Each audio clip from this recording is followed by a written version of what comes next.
you've got the little nugget there on the screen. So what's on the screen, write in your notes. But this is how they explain it.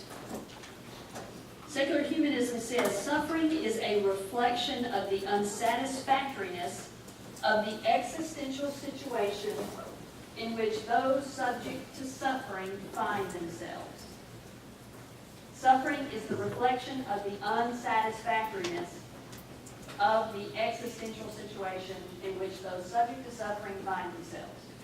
So what that means is, whatever your current experience or existence is, if that is not satisfying to you, then suffering is the result. And the way that you can overcome that suffering is through the power of your individual self.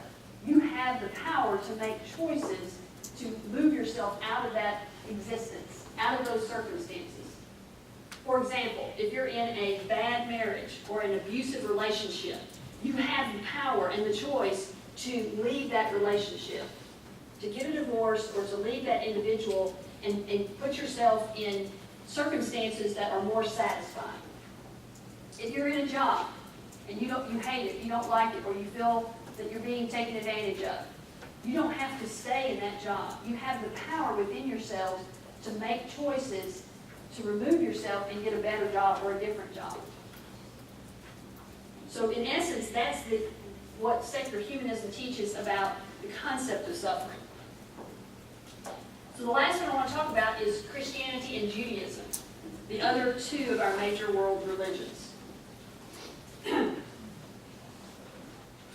So within Christianity and Judaism, we have the concept of privation. The world is corrupt. The world is fallen. And as a result of that, mankind is born with an inherent nature to sin, an inherent nature to commit evil acts. Both Christianity and Judaism teach that. The way they answer that question when we talked about a worldview, what is the nature of man? The Christian faith and the Jewish faith teach that mankind is evil. The Muslim faith teaches that mankind is good. But Judaism and Christianity teach mankind is evil because we live in a corrupt and fallen world. So we all enter the world in a corrupt, fallen state. In the Christian faith, they refer to that as the natural man or the carnal man and the spiritual man or woman.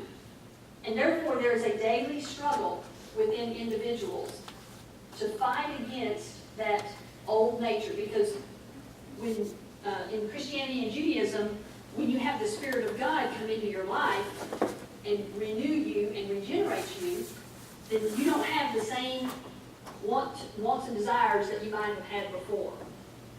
But you still have that old nature that fights against your wants and desires. So there's a daily battle between what you know to be right and what you struggle with that your flesh wants, or that your natural man wants, that is evil or wrong. And in both of those faiths, they would teach the one that predominates, if you're living a lifestyle that reflects goodness and honesty, integrity, and those kinds of things, it's because that's what you're focusing on. If you're living a lifestyle that is focusing on sinful acts, wickedness, evil, it's because that's what you're focusing on. So the Christian faith and Jewish faith teach the world is corrupt and fallen, and the way that we deal with suffering is the struggle that we have daily, the tension that exists daily between our old nature and our new nature. And the one that we feed, the nature that we feed, is the one that wins. Okay, everybody got that? Not yet?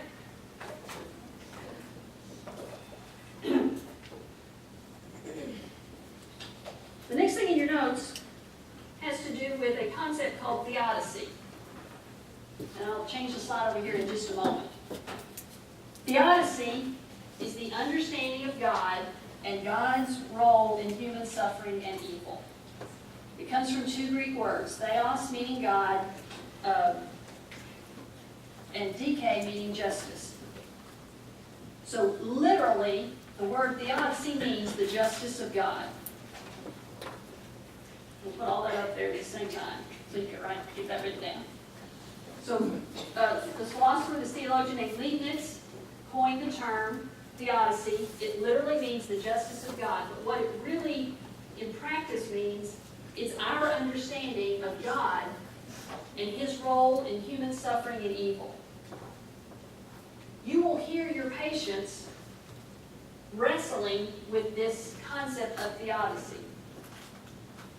They won't know that's what they're doing, but when you hear them say, "Why did God let my baby die?" That's them wrestling with God's role in their suffering. Who is God and what role does He play in the suffering that they're experiencing? Why did God let this happen? Why didn't God keep this from happening? When patient families say those kind of things, they're engaging in the concept of theodicy. What they're really trying to do is make sense out of senseless activity, senseless events that occur. And we philosophically, theologically call that the justice of God. How can we explain why bad things happen to good people? All right, this leads us to the so what of the lecture. So what do we do with this? How do we apply this to ourselves? We talked about definitions of evil. We looked at the major world religions. We talked about categories of evil. We talked about how the major world religions and other faith groups reconcile the issue of suffering and human evil. So what do we do in response to it? I'm going to skip that for now and just go to this last part. This is the next thing in your notes, isn't it? Okay. So what do we do in response to evil? How do we handle that for ourselves, and how do our patients handle that? The first way is for us and our patients to come to the place where we say, this is all a part of God's divine plan. It must have been God's will. Whatever it was that happened, how bad it was, when we can get to the place we say, this must have been God's will, that gives us the ability then to cope with it. Now again, I'm going to step outside the lecture for just a moment, and I want to give you another word of encouragement. It is never our place to impose this explanation on any of our patients or our patients' families.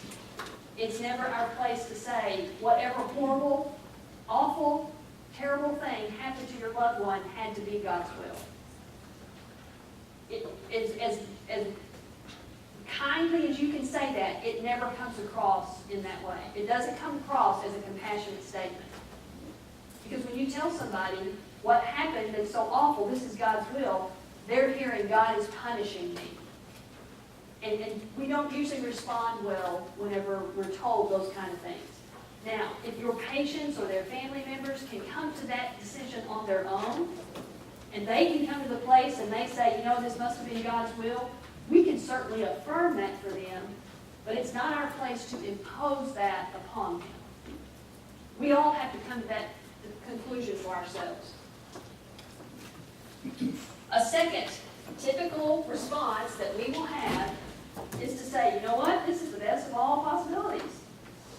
Yes, I had to have one leg amputated, but at least I have another one. Yes, I was in a horrible accident that almost killed me, but I'm alive. The alternative is not good, but here I am. So even though what I've been through is an awful, horrible experience, at least I have something to look forward to. I can have hope in something. So they'll see that as the best possible outcome. Just a very quick personal observation on this because it's happened very recently. My mother-in-law has pulmonary arterial hypertension. I think I said that right. And the long and the short of that is there's no cure for it. They don't really know what causes it. And it happens, when it happens to people who are up in their older years, my mother-in-law is 86, then it can be really debilitating. So she's now on oxygen 24/7, and she can't walk 10 feet without just having to stop and take a break. And it's really impacted her whole entire way of life. And just recently, what she said to me was, I know this is awful. I know having this is really, really hard, but I'm so glad I don't have cancer. I'm like, what's the difference? It's still bad, but in her mind, this is the best. If I had to pick having a debilitating, life-ending disease, I would rather have this than have cancer. And our patients, our family members, our friends, that is a very typical response that people can have. A third typical response is to say, you know what? They'll get theirs in the end. There is justification and redemption. It's like the Christian version of karma. What goes around comes around. Or as my granny used to say, everybody's got to pay the piper sometime. So you can't just live the way you want to and not suffer any of the consequences of that lifestyle. A fourth way that we typically respond is to say, you know what? At least this helps me appreciate the good things that I have. So when we have beautiful, clear, blue sky, sunny days, low pressure, cool breeze, like we had on Saturday, which was just an incredibly awesome day, we can really appreciate and enjoy how wonderful those days are, because we've had some really hot summer days. We've had a whole lot of hot weather that's just lasted well into October. So we can compare and say, yeah, this is a gorgeous day because I've experienced some pretty rotten days. Yeah, this is a horrible condition I've got, but you know what? It helps me appreciate my family, or it helps me appreciate other things. And then lastly is the idea of soul making.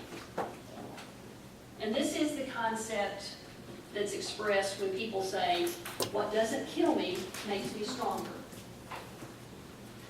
So sometimes individuals will take their horrible, terrific experiences that are so bad, and the way that they will rationalize that for themselves is to say, this is going to make me a better person. This is going to help me understand my patients better. This is going to make me a better parent. This is going to make me a better son or daughter. This is going to make me a better person. And so sometimes that's the way that we will react.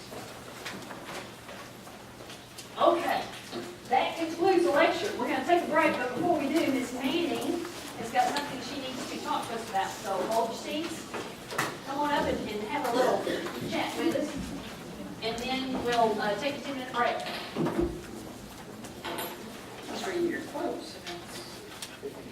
I always say, I was listening to what she was talking about, and I have a little saying, heaven looks pretty good when you've been to hell. That's what I feel a lot of days. Anyway, I probably shouldn't have said that. I'm always getting in trouble. And you'll find that out, those of you that don't have me already.